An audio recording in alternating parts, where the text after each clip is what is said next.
बीते कुछ सालों में हमारा देश स्टार्टअप की लहर में झूम रहा है।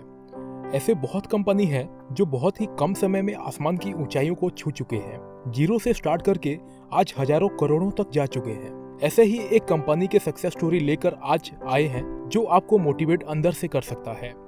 इससे पहले हमने बहुत सारे सक्सेस स्टोरी के वीडियो बना चुके हैं जो आपको जरूर देखनी चाहिए। नीचे डिस्क्रिप्शन बॉक्स में लिंक दिया हुआ है, आप देख सकते हैं। तो दोस्तों, आज हम लेकर आए हैं फ्लिपकार्ट कंपनी और उनके फाउंडर्स के सक्सेस स्टोरी। कैसे उन्होंने इतनी बड़ी साम्राज्य को बनाया और देश ही नहीं बल्कि पूरी दुनिया में फ्लिपकार्ट नाम की डंका बजाया। इस कंपनी को सचिन बंसल और बिनी बंसल ने मिलकर 2007 में शुरुआत की थी। उन्होंने अपनी पढ़ाई IIT दिल्ली से कंप्यूटर साइंस की कैटेगरी में कंप्लीट की थी। इनका फैमिली बैकग्राउंड दोनों की फैमिली से मिलता जुलता था और एक साथ दोनों की अंडरस्टैंडिंग भी काफी अच्छी थी, जो कि एक पार्टनरशिप में बहुत ही अहम हिस्सा साबित होती है। अपनी पढ़ाई पूरी करके दोनों ने अमेजॉन में काम किया, जो दुनिया की सबसे बड़ी ई-कॉमर्स कंपनी है। कुछ सालों के बाद उन्होंने खुद की ई-कॉमर्स कंपनी खोलने का फैसला लिया और दोनों ने वहां से काम छोड़कर अपनी कंपनी शुरू कर दिया। सचिन बंसल का जन्म 5 अगस्त 1981 में चंडीगढ़ में हुआ था। उन्होंने IIT दिल्ली से computer science and engineering branch से अपनी ग्रेजुएशन पूरी की। अपनी ग्रेजुएशन के बाद उन्होंने वर्ष 2006 में अमेजॉन में 1 वर्ष तक नौकरी की और फिर वर्ष 2007 में इस कंपनी को छोड़कर बिनी बंसल के साथ ऑनलाइन ई-कॉमर्स कंपनी फ्लिपकार्ट की शुरुआत की। बिनी बंसल का जन्म 1983 में चंडीगढ़ में हुआ था। इन्होंने भी अपनी ग्रेजुएशन IIT दिल्ली से computer science and engineering branch से पूरी की।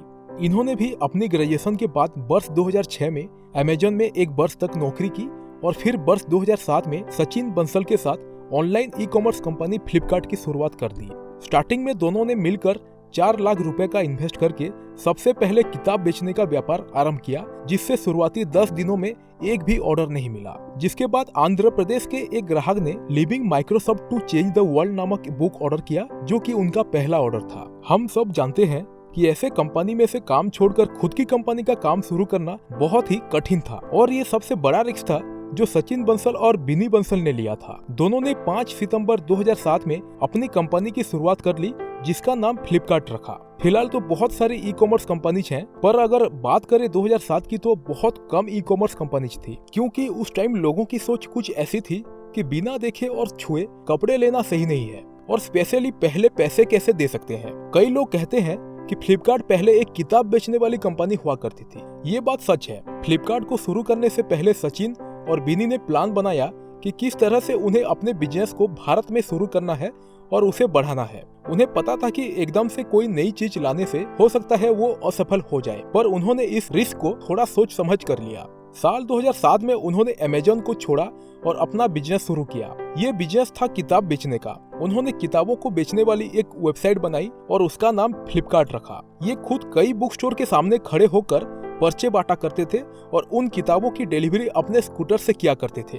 सचिन बंसल और बिनी बंसल ने लोगों की बात को रखते हुए कैश ऑन डिलीवरी की सर्विस स्टार्ट करके फेमस हो गए। कैश ऑन डिलीवरी भारत में पहली बार हुआ था और इससे इन दोनों का बिजनेस बढ़ने लगा था। उन्होंने स्टार्टिंग में ऑनलाइन बुक्स बेची थी और ये लोग खुद घर घर स्कूटर पर डिलीवरी करते थे। यहाँ तक कि उन्होंने बुक स्टोर के बाहर खड़े होकर अपनी कंपनी की पैम्पलेट डिस्ट्रीब्यूट करते थे। आपको जानकर हैरानी होगी कि उन्होंने 2008-2009 तक 40 मिलियन रुपए की बिक्री कर दी थी। और तो और इस टाइम पर फ्लिपकार्ट के सारे कस्टमर बन चुके थे और ये कंपनी अब अमेजॉन कंपनी तक को टक्कर देने लग गई थी। कंपनी की प्रोग्रेस देखकर इन्वेस्टर भी आकर्षित हुए और कंपनी को फंडिंग मिलना शुरू हुआ। बाद में fashion, accessories, mobile, computer, cloth जैसे सभी सामान फ्लिपकार्ट पर मिलने लगा। उसके बाद इस कंपनी ने कभी भी पीछे मुड़कर नहीं देखा और इसकी ग्रोथ कई गुना हो गई। शुरू में जिस व्यक्ति ने फ्लिपकार्ट पर 100 लाख इन्वेस्ट किए थे, उसे आज 130 करोड़ मिले। अब इस कंपनी के बहुत सारे कस्टमर बन गए हैं और ये कंपनी अब बहुत सारे पैसे कमाने लगी है। समय के साथ और भी कंपनियां मार्केट में आई, लेकिन आज भी इंडिया में फ्लिपकार्ट नंबर 1 पर है। 2018 में फ्लिपकार्ट को अमेरिका के एक कंपनी वॉलमार्ट ने 16 बिलियन देकर 77% शेयर खरीदे।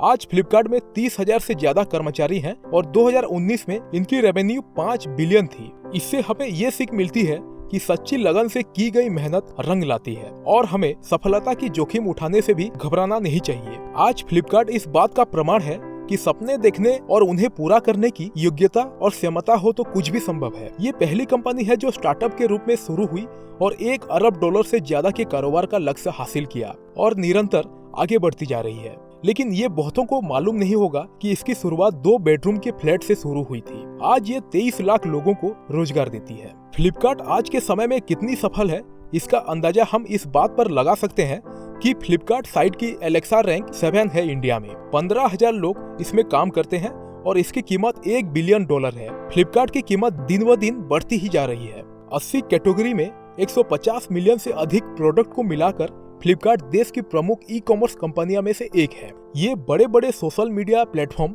जैसे ट्विटर, यूट्यूब के साथ साथ इंस्टाग्राम अपने प्रोडक्ट को बढ़ावा देने के लिए इनमें प्रमोशन करवाता है। Business to consumer model form होने के नाते ये अपने उपयोगकर्ताओं को ज्यादा से ज्यादा विकल्पों के साथ प्रोडक्ट्स का चयन करने की सेवा प्रदान करता है।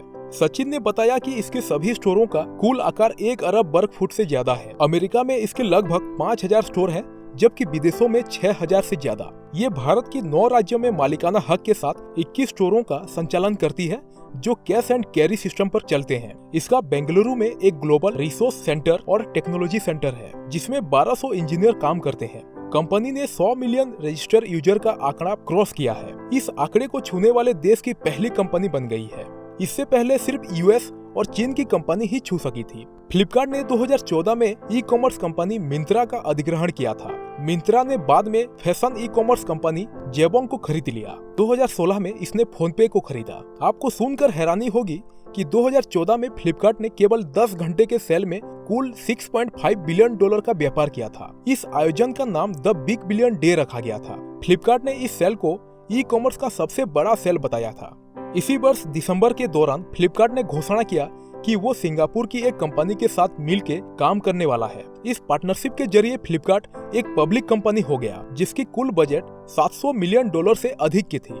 इस समय फ्लिपकार्ट को और नए इन्वेस्टर्स जैसे Baillie Gifford, Qatar investment authority, Steadview capital आदि से निवेश प्राप्त हुआ है। फ्लिपकार्ट का सबसे बड़ा विवाद इनकी सर्विस को लेकर रहा है। एक बड़ी कंपनी होने के बावजूद भी इस कंपनी में तकनीकी दिक्कतें आती रहती है जिसकी वजह से लोगों में इसकी आलोचना भी होती रहती है। फ्लिपकार्ट पर अपलोड किए गए सामानों की कीमतों की वजह से इस कंपनी की काफी आलोचना होती है। कई बार सामानों की कीमत आवश्यकता से अधिक होती है जिससे ग्राहक काफी परेशान होते हैं। अतः सर्विस और कीमत को लेकर इस कंपनी की आलोचना आए दिन होती रहती है। सफलता और असफलता एक ही सिक्के के 2 पहलू हैं। हर व्यक्ति को अपने जीवन में दोनों का सामना करना होता है। असफलताओं के समय डट कर उसका सामना करना भविष्य की बहुत बड़ी सफलता की घोषणा करना है। फ्लिपकार्ट भी बिल्कुल इसी तरह है। इसकी सफलता के अपने ही मूल मंत्र है। जैसे फ्लिपकार्ट ने शुरुआत से अपने ग्राहकों को बहुत ही आसान सेवाओं का लाभ दिया है जिससे आसान बुलाने में कोई भी परेशानी नहीं होती है। वेबसाइट का आसानी से कोई भी उपयोग कर सकता है। घर पहुंच बेहतर सेवाएं देकर अपने ग्राहकों को संतुष्ट किया है।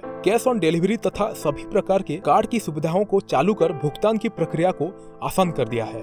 दोस्तों, ऐसा नहीं है कि कंपनी के रास्ते में कोई मुश्किल नहीं आई। फ्लिपकार्ट के रास्ते में कई नई समस्या आई, लेकिन उन्होंने हर समस्या का सामना किया। हर समस्या के आने के बाद उन्होंने फ्लिपकार्ट को पहले से ज्यादा मजबूत बनाया और आज फ्लिपकार्ट को भारत की सबसे बड़ी ई कॉमर्स कंपनी बना दिया। आज के इस सक्सेस स्टोरी के बारे में आपको कैसा लगा, हमें कमेंट बॉक्स में जरूर बताएं। और हाँ, वीडियो को लाइक करके चैनल को सब्सक्राइब करना ना भूलें। मिलते हैं नेक्स्ट वीडियो में और एक धमाकेदार सक्सेस स्टोरी के साथ। जय हिंद, जय भारत।